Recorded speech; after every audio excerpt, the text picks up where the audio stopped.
A história de Ozzy Osbourne não é apenas sobre música, é sobre sobrevivência, caos e o custo de viver como se a morte estivesse sempre um passo atrás. Seus últimos dias não foram definidos por estádios lotados ou travessuras selvagens, mas por silêncio, fragilidade e uma verdade assombrosa que abalou até os fãs mais fervorosos. O que realmente aconteceu quando o Príncipe das Trevas enfrentou seu último encore? Esta noite, mergulhamos na verdade chocante e comovente por trás dos trágicos últimos dias de Ozzy Osbourne, onde dor, legado e desafio colidiram uma última vez.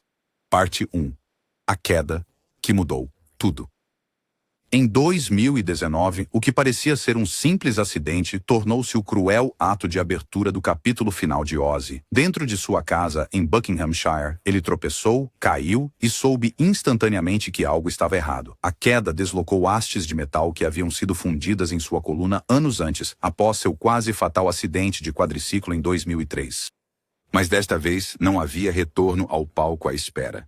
Havia apenas agonia. Corredores intermináveis de hospital e a sombra crescente da doença de Parkinson.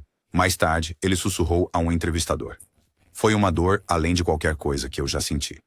Palavras arrepiantes de um homem que já havia sobrevivido a brigas na prisão, excessos de drogas, quedas de avião e até um coma.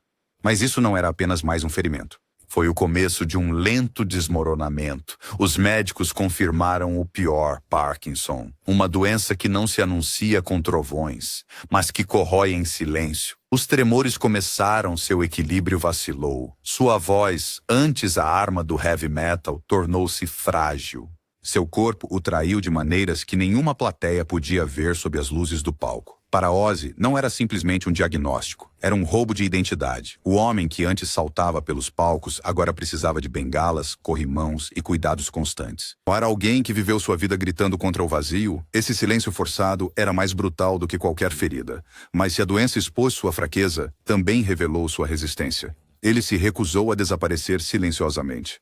Em 2020, ele lançou Ordinary Man, um álbum assombrado pela tristeza e tremores, mas repleto de desafio bruto. Cada letra era menos uma performance e mais um protesto. Ainda estou aqui. Ainda tenho algo a dizer. Sharon, sua esposa e âncora através de décadas de tempestades, permaneceu ao seu lado. Ela adaptou a casa deles, supervisionou sua terapia e sussurrou palavras de incentivo quando até respirar parecia exaustivo. A casa deles, lentamente, se transformou em algo entre um santuário e uma enfermaria. Rampas substituíram escadas, corrimãos alinhavam os corredores, enfermeiras iam e vinham. E ainda assim, Ozzy ainda vagava pelo seu jardim, fones de ouvido, ouvindo riffs do Sabbath como ecos do homem que ele já foi.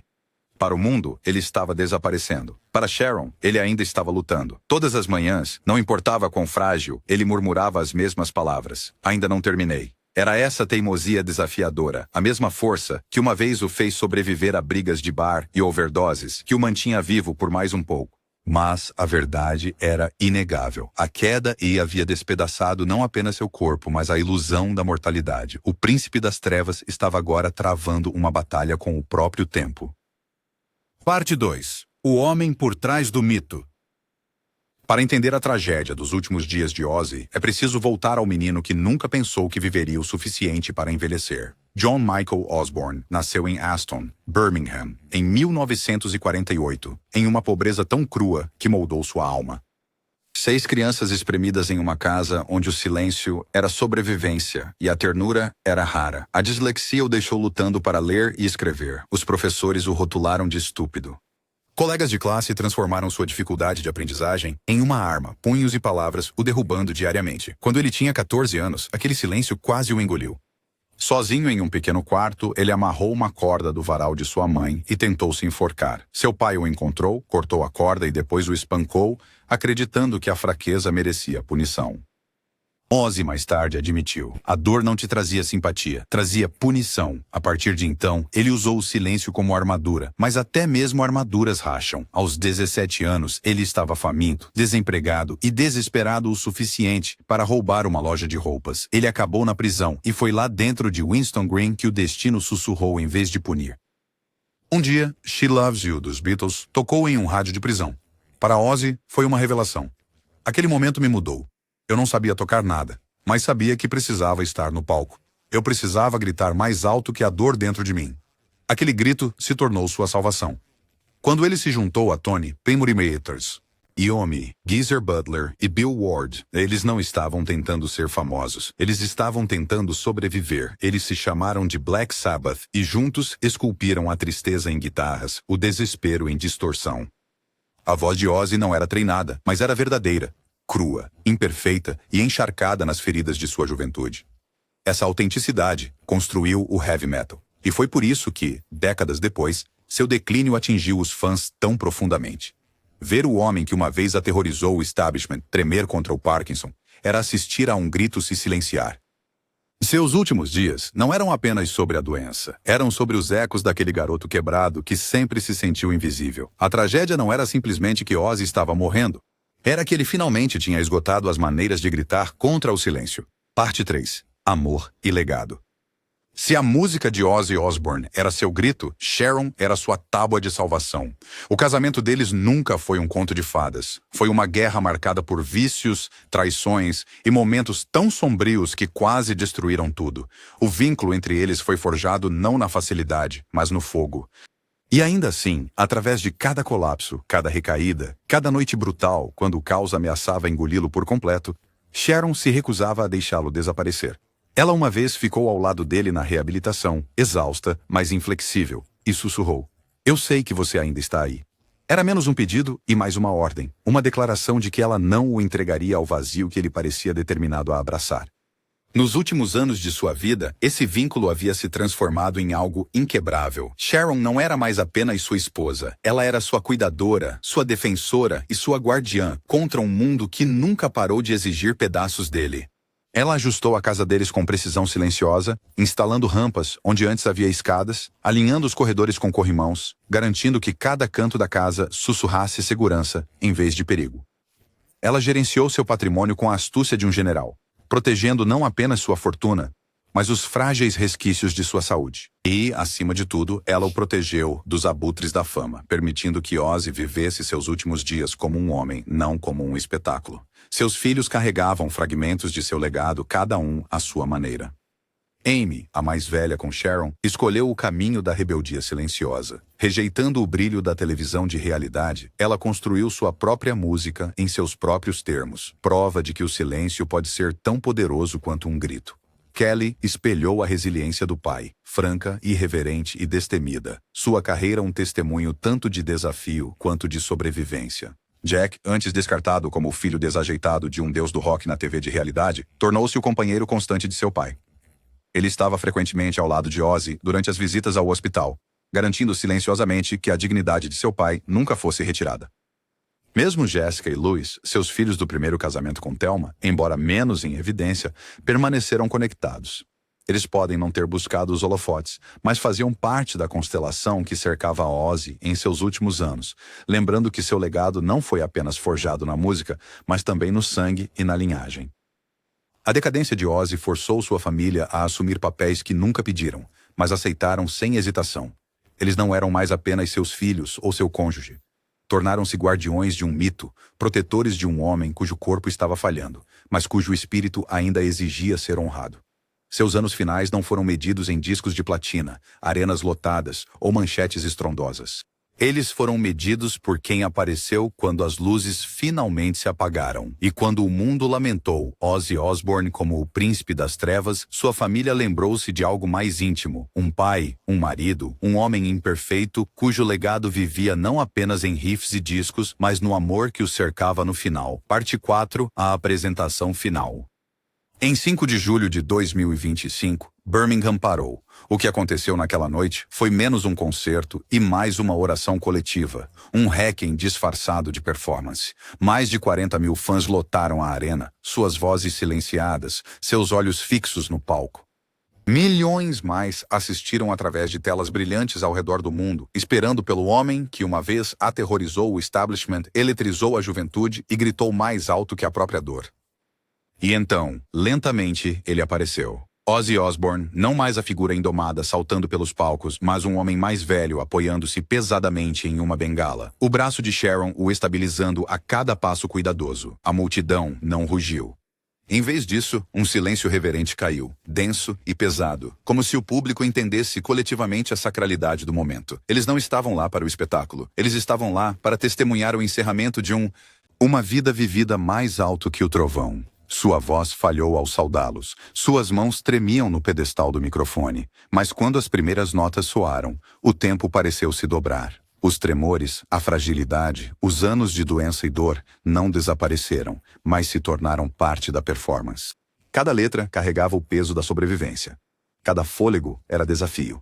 Num dado momento, Ozzy inclinou-se, olhos marejados sob as luzes do palco, e sussurrou palavras que partiram todos os corações ali. Esta pode muito bem ser a última vez que subo num palco. Não foi teatral. Não foi para efeito. Foi a verdade dita em voz alta, pesada de finalidade. Sentia-se o suspiro percorrer a arena, um oceano de dor e reverência se fundindo em um só. Mas Ozzy não apenas se apresentou naquela noite, ele entregou tudo de si. Cada nota, cada tremor, cada fibra de si era entregue à música. E quando a cortina finalmente ameaçou fechar, ele deixou um presente que ia muito além do som. Cada dólar ganho, quase 190 milhões de dólares, foi doado a causas que definiam seu coração.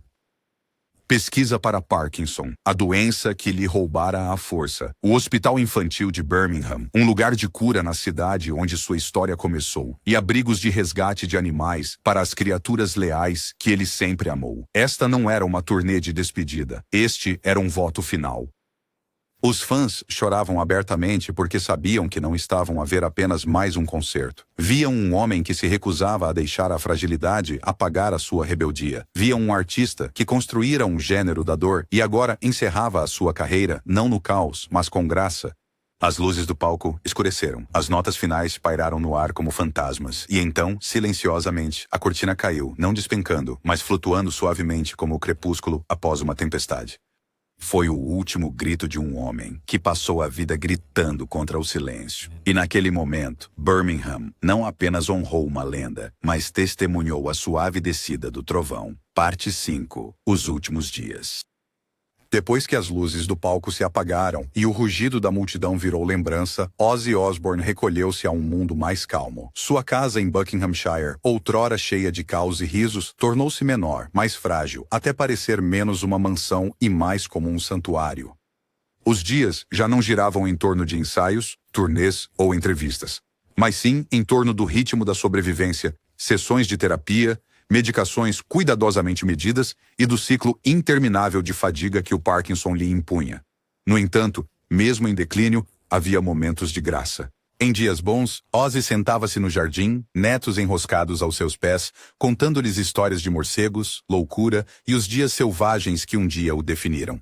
Às vezes, ele se retirava para o estúdio em casa, não para gravar, mas para recordar. Ele fechava os olhos, deixava riffs antigos tocarem nos alto-falantes e permitia que os ecos o lembrassem do homem que um dia foi. Aqueles sons já não eram sobre fama ou rebeldia. Eram fragmentos de memória costurados com orgulho e tristeza. Nesta fase crepuscular da vida, Ozzy escolheu a honestidade em vez do espetáculo. No seu podcast com Sharon, a mulher que esteve ao seu lado em cada colapso e ressurreição, ele falou abertamente sobre a mortalidade. É apenas a próxima turnê, disse ele sobre a morte, sua voz suavizada por anos de esforço, mas sem a passagem de som. Fãs que ouviram não sentiram medo, mas aceitação. Pela primeira vez, o Príncipe das Trevas se preparava para o silêncio, e não tinha medo. No início de 2024, ele finalizou seu testamento, não por pavor, mas por reverência pela vida que de alguma forma havia sobrevivido. Além das heranças esperadas para Sharon e seus filhos, Ozzy reservou milhões para as causas que mais lhe importavam. Programas de saúde mental feitos para músicos, centros de recuperação de vícios para aqueles que se afogavam onde ele quase afundou, bolsas de estudo para jovens da classe trabalhadora que sonhavam com guitarras em vez de fugir. Numa nota particular para ser lida após sua morte, ele escreveu: "A música me salvou. Talvez salve outra pessoa." Era uma frase que o definia por completo. Um jovem ferido de Birmingham que gritando virou lenda e no processo deu a outros permissão para gritar também. E então, em 22 de julho de 2025, o Parkinson finalmente o silenciou. Ele não partiu em fogo, em caos ou em outro acidente quase fatal. Ele se foi suavemente, Sharon ao seu lado, os filhos por perto, o amor o envolvendo no mesmo espaço que um dia fora preenchido por tempestades.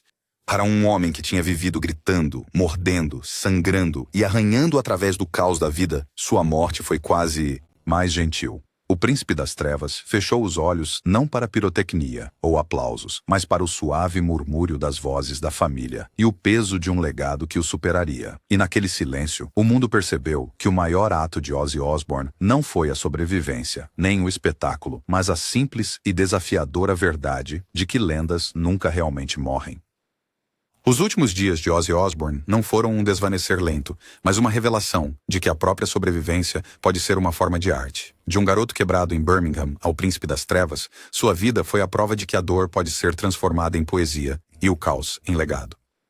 Sua morte não foi apenas o fim de uma carreira, foi o encerramento de um mito. Agora, o mundo fica com ecos. Cada riff, cada letra, cada grito carrega o peso de um homem que nunca deveria ter sobrevivido, mas sobreviveu repetidamente até que o tempo se tornou a única força que ele não conseguiu superar.